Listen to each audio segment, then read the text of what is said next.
Hello guys, welcome. मैं हरिकेश अशोक दुबे। आज मैं आपको बताने वाला हूं अबाउट सेलेनियम डाइऑक्साइड। देखिए, यह है सेलेनियम डाइऑक्साइड का स्ट्रक्चर। इसका जो स्ट्रक्चर होता है ये लीनियर स्ट्रक्चर होता है, जैसे कि आप देख पा रहे हैं। Se double bond O straight line में लीनियरली डबल बॉन्ड O।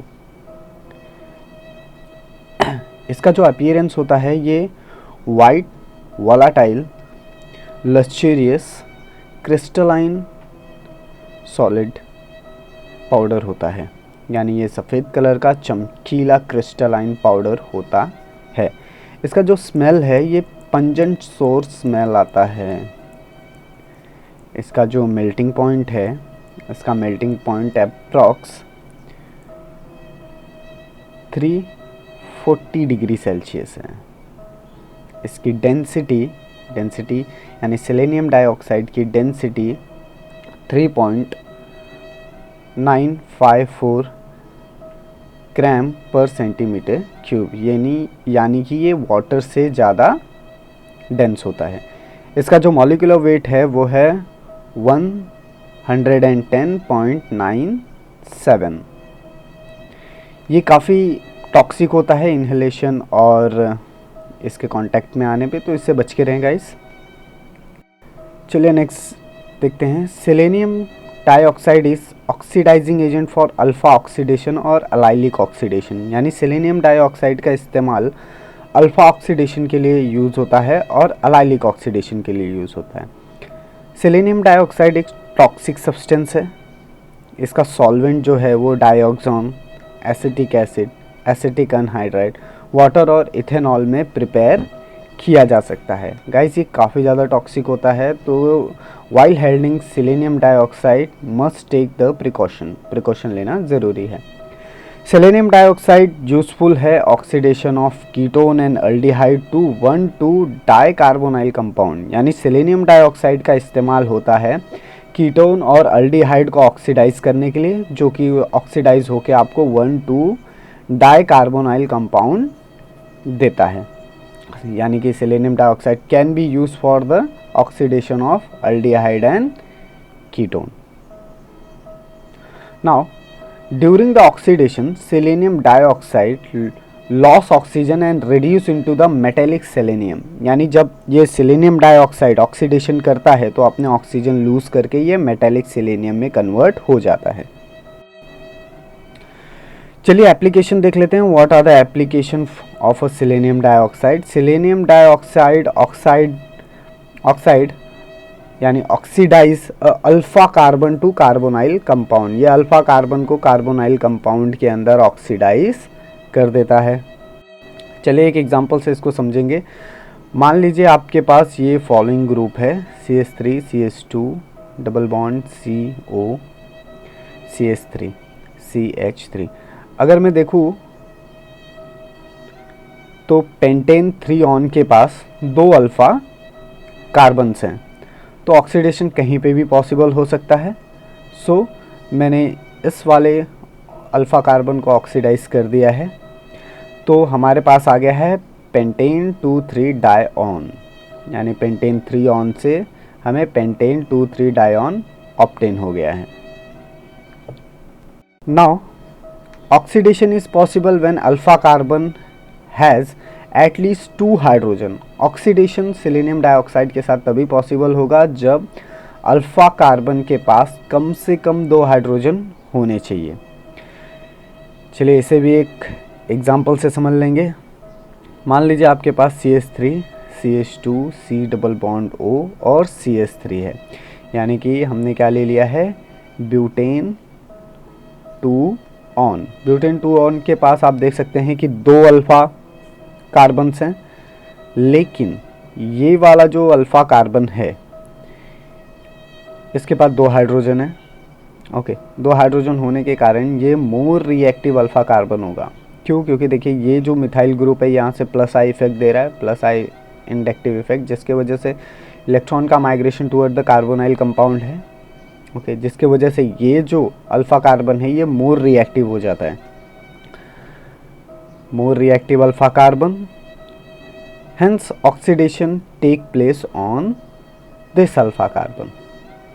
अगर अब मैं इसका रिएक्शन करा दूँ सिलेनियम डाइऑक्साइड के साथ, तो देखिए जो मुझे प्रोडक्ट ऑब्टेन होगा वो कुछ इस तरह होगा, CH3 C double bond O and C double bond O CH3। यह हमें क्या मिल गया, ब्यूटेन 2,3 डायऑन, यानी सिलेनियम डाइऑक्साइड ने मोर रिएक्टिव अल्फा कार्बन को ऑक्सीडाइज कर दिया और हमें डायऑन मिल गया, यानी 2 कार्बोनाइल ग्रुप एडजेसेंट पोजीशन पे ऑब्टेन हो गए हैं। यानी ब्यूटेन 2 ऑन को अगर मैं ऑक्सीडाइज करूँ सिलेनियम डाइऑक्साइड के प्रेजेंस में, तो वो मुझे ब्यूटेन 2,3 डायऑन दे देगा। चलिए थर्ड देखते हैं, if alpha carbon is methylene then it is oxidised in carbonyl compound. यानी अगर मेरा अल्फा कार्बन मिथिलीन है, यानी मिथिलीन ही है, तो जो हमें प्रोडक्ट मिलेगा वो होगा कार्बोनाइल कंपाउंड। चलिए इसे एक एग्जांपल से समझ लेते हैं। मिथिलीन कार्बन बनाने के लिए मान लीजिए कि आपके पास ये RC डबल बॉन्ड N2 है। इसको अगर मैं UV के साथ इसका UV इंटरेक्शन कराऊँ तो N2 जो है वो रिमूव हो जाएगा, तो मुझे यहाँ पे मिथिलीन ग्रुप मिल जाएगा, RC डबल रेडिकल R, इसे कार्बीन भी कहते हैं और समटाइम इसे मिथिलीन भी कहते हैं। ये जो मिथिलीन ग्रुप है, अगर अब मैं इसका ऑक्सीडेशन कराऊँ सिलेनियम डाइऑक्साइड के साथ, तो ये मुझे यहाँ पे कीटोन दे देगा, यानी कार्बोनाइल ग्रुप दे देगा। होप सो गाइज आप लोगों को समझ में आ रहा होगा। कुछ भी डाउट हो कमेंट सेक्शन में बेझिझक पूछें। ओके, चलिए नेक्स्ट एग्जांपल की तरफ मूव करते हैं। फोर्थ क्या है, if alpha carbon is methyl then it is oxidise in aldehyde. अगर मेरा अल्फा कार्बन मिथाइल ग्रुप है तो वो जो ऑक्सीडेशन प्रोडक्ट मिलेगा वो होगा अल्डिहाइड, जैसा कि आप यहाँ पे देख पा रहे हैं। ओके, लेट्स मूव, एक एग्जांपल कंसिडर करते हैं इसका भी।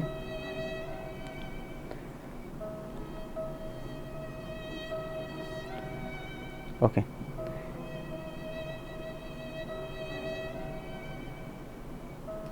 CH3 C double bond O CH, यह है एसिटाल्डिहाइड। एसिटाल्डिहाइड का मैं ऑक्सीडेशन करता हूँ सिलेनियम डाइऑक्साइड के प्रेजेंस में, तो ये मुझे डायऑन दे देता है, यानी ऑक्सैल्डिहाइड। यहाँ पे देखिए एडजेसेंट पोजीशन पे 2 कार्बोनाइल ग्रुप हैं। Acetaldehyde oxidise with selenium dioxide and give oxyaldehyde. यहाँ पे मिथाइल जनरेट हुआ था, मिथाइल ग्रुप ने ऑक्सीडाइज होकर हमें अल्डिहाइड दे दिया। चलिए नेक्स्ट एप्लीकेशन देखते हैं।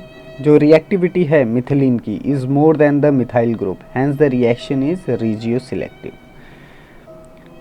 जो मिथिलीन होता है वो मोर रिएक्टिव होता है देन मिथाइल, हैंस ये जो रिएक्शन है ये क्या हो गया, ये रिएक्शन हो गया हमारा रीजियो सिलेक्टिव रिएक्शन। इसका भी एक एग्जांपल कंसिडर कर लेते हैं। मान लीजिए आपके पास सब्स्टिट्यूटेड पेरिडीन है, यानी अल्फ़ा पिकोलिन, इसे 2 मिथाइल पेरिडीन भी कहते हैं। इसका अगर मैं ऑक्सीडेशन सिलेनियम डाइऑक्साइड के साथ कराऊं तो मुझे यहाँ पे क्या मिल जाएगा, अल्डिहाइड, यानी मिथाइल की जगह पे मुझे अल्डिहाइड मिल जाएगा। अल्फ़ा पिकोलोनिक एसिड या अल्फ़ा पिकोलोनिक अल्डिहाइड, इसे पेरिडीन 2 कार्बोअल्डिहाइड भी कहते हैं। गाइस कुछ भी डाउट हो कमेंट सेक्शन में पूछें। काफ़ी यूज़फुल रिएक्शंस हैं, हर लेवल के कॉम्पिटिटिव एग्ज़ाम्स में यूज़ होते हैं, तो आप वीडियो को पॉज करके इसे राइट डाउन कर लें। तो बेसिकली अभी तक हमने क्या पढ़ा, सिलेनियम डाइऑक्साइड अल्फ़ा कार्बोनाइल यानी अल्फ़ा कार्बन को कार्बोनाइल ग्रुप में ऑक्सीडाइज कर देता है। ऑक्सीडेशन पॉसिबल है when alpha carbon has at least 2 hydrogen. Oxidation तभी पॉसिबल होगा जब हमारे अल्फ़ा कार्बन के पास कम से कम 2 हाइड्रोजन हो। इसका एग्जाम्पल भी हमने डिस्कस किया है। कुछ भी डाउट हो कमेंट सेक्शन में पूछें। If alpha carbon is methylene then it oxidise in carbonyl. अगर हमारा अल्फ़ा कार्बन मिथिलीन है तो ऑक्सीडाइज होके हमें कार्बोनाइल कीटोन मिलता है। इसका एग्जाम्पल हमने देखा है। If alpha carbon is methyl then it oxidise in aldehyde. अगर मेरा अल्फ़ा कार्बन मिथाइल है तो वो ऑक्सीडाइज होकर अल्डिहाइड देगा। जो रिएक्टिविटी होती है मिथिलीन की is more than the methyl, hence the reaction is regioselective. यानी सेलेनियम डाइऑक्साइड मुझे रेजियो सिलेक्टिव रिएक्शन देता है। क्यों? क्योंकि जो मिथिलीन की रिएक्टिविटी है is more than the methyl group. तो ये हमारे एप्लीकेशन का समरी हो गया। और भी कुछ एडवांस लेवल के एप्लीकेशन है, चलिए डिस्कस कर लेते हैं। नेक्स्ट एप्लीकेशन है selenium dioxide is useful reagent for allylic oxidation of alkyne. यानी सेलेनियम डाइऑक्साइड काफ़ी यूज़फुल रिएजेंट होता है अलाइलिक ऑक्सीडेशन ऑफ अल्कीन के लिए। चलिए इसका एक एग्जाम्पल रिएक्शन कंसिडर करके देख लेते हैं। मान लीजिए आपके पास CH3CH C double bond CH3 है। ये क्या है? ब्यूटेन 2 ईन। अगर मैं ब्यूटेन 2 ईन यानी एक कीटोनिक ग्रुप है सिस कीटोन, इसका अगर मैं रिएक्शन सेलेनियम डाइऑक्साइड के साथ कराता हूँ तो मेरा जो प्रोडक्ट होगा वो क्या होगा? R से यानी ये मिथिलीनिक ग्रुप, यहाँ पे मैंने CH3 को R कंसिडर कर लिया है, ब्यूटेन 2 इन 1 ऑल मिल जाएगा। यानी लास्ट वाला जो है वो अल्कोहल में कन्वर्ट हो जाएगा। मैं इसका फर्दर ऑक्सीडेशन करता हूँ सेलेनियम डाइऑक्साइड के साथ, तो देखिए मुझे क्या ऑब्टेन हो जाएगा। ये जो मेरा अल्कोहलिक ग्रुप था ये कन्वर्ट हो जाएगा अल्डिहाइड में। चलिए देख लेते हैं कैसे। तो मुझे ब्यूटेन 2 इन 1 ऑल ब्यूटेन 2 इन अल दे देगा। यानी मेरा अल्कोहल फर्दर ऑक्सीडेशन पे अल्डिहाइड में कन्वर्ट हो गया। यानी अलाइलिक ऑक्सीडेशन हो गया अल्कीन का, जिससे कि मुझे ब्यूटेनल मिल गया है। ओके, चलिए सेकेंड एग्जांपल देख लेते हैं। Selenium dioxide exhibit a useful stereoselective in reaction with trisubstituted gem dimethyl alkene. ये product are always predominant E allylic alcohol और अनसैचुरेटेड अल्डिहाइड। सेलेनियम डाइऑक्साइड एक stereoselective reaction represent करता है trisubstituted gem dimethyl alkene के साथ। इसका जो product है वो या तो ई अलाइलिक अल्कोहल होगा या अनसैचुरेटेड अल्डिहाइड होगा। इसको समझने के लिए एक एग्जांपल ले लेते हैं। मान लीजिए आपके पास CH3 double bond CH2 CH3 यानी कि 2 मिथाइल पेंट 2 इन है। अगर मैं इसका रिएक्शन सेलेनियम डाइऑक्साइड के साथ कराता हूँ तो यहाँ पे मुझे अल्कोहल ऑब्टेन हो जाएगा। देखिए methyl group is converted into alcohol, जिससे कि मुझे 2 मिथाइल पेंट 2 इन 1 ऑल मिल गया है। अब अगर मैं इसका फर्दर ऑक्सीडेशन करता हूँ, यहाँ पे देखिए अल्कोहल मिल गया है। ये alcohol further oxidation selenium dioxide के साथ करने पे यहाँ पे मुझे अल्डिहाइडिक ग्रुप मिल जाएगा। क्यों? क्योंकि यहाँ पे मिथाइल जनरेट होगा, जैसे कि हमने पहले भी देखा हुआ है कि जो मिथाइल होता है वो हमें अल्डिहाइड दे देता है। तो जो मेरा फाइनल प्रोडक्ट होगा वो कुछ इस तरह दिखाई देगा, 2E पेंट 2 इन नल। यानी कि यहाँ पे मुझे अल्डिहाइडिक ग्रुप ऑब्टेन हो गया है। As you can see guys, चाहिए तो आप वीडियो को पॉज करके सारे रिएक्शन और उनके एक्सप्लेनेशन को राइट डाउन कर सकते हैं। ये काफ़ी यूज़फुल होने वाला है आपके लिए। कुछ भी डाउट हो कमेंट सेक्शन में पूछें। चलिए नेक्स्ट एक नोट दे देता हूँ मैं आपको, ये काफ़ी यूज़फुल नोट है। Selenium dioxide is use as a dehydrogenation agent, यानी मैं सेलेनियम डाइऑक्साइड का यूज़ डिहाइड्रोजनेशन एजेंट की तरह कर सकता हूँ। चलिए देख लेते हैं कैसे। मान लीजिए आपके पास ऐसा कोई ग्रुप है CH3 C double bond O CH2 CH2 C double bond O CH3। यह है हेक्सेन 2,5 डाइऑन, यह हेक्सेन ग्रुप है। इसका मैं ऑक्सीडेशन करता हूँ सेलेनियम डाइऑक्साइड के साथ, तो इस बार ये क्या करेगा, ये मुझे अल्कीन दे देगा, यानी हाइड्रोजन को इसने रिमूव कर दिया, तो हेक्स 3 डाई ऑन मिल जाएगा हमें। यानी सेलेनियम डाइऑक्साइड का मैं यूज़ डिहाइड्रोजनेशन के लिए भी यूज़ कर सकता हूँ। गाइस कुछ भी डाउट हो कमेंट सेक्शन में पूछें। Thank you for watching guys. जय हिंद, जय भारत।